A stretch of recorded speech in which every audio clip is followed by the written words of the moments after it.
আমরা আজকে বুঝবো মিলাদুন নবী কাকে বলে আর সিরাতুন নবী কাকে বলে। মিলাদ শব্দের অর্থ হলো জন্ম।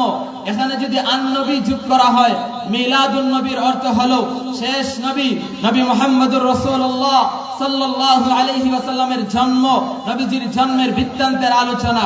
সিরাত শব্দের অর্থ হলো জীবন ইতিহাস। সিরাত শব্দের অর্থ হলো জীবনী।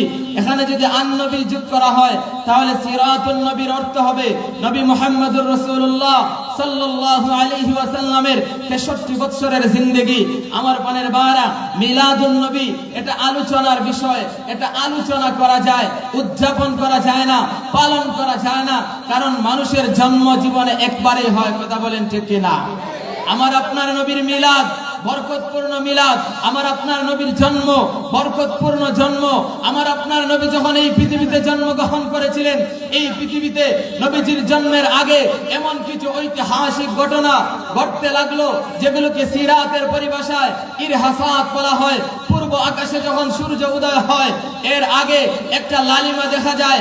ওই লালিমা বুঝায় যে সূর্য কিছুক্ষণের ভিতরেই উদয় হয়ে যাবে।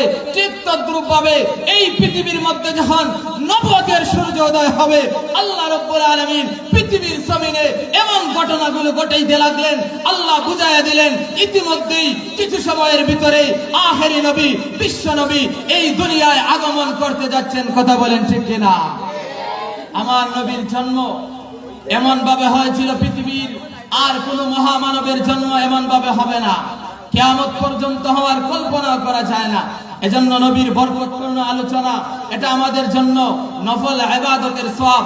আমরা নবীজির মিলাদ মানি, নবীজির মিলাদুন নবীর আলোচনা আমরা করি, নবীজির মিলাদুন নবীর আলোচনাকে আমরা নফল মনে করি। কিন্তু সিরাতুন নবী হলো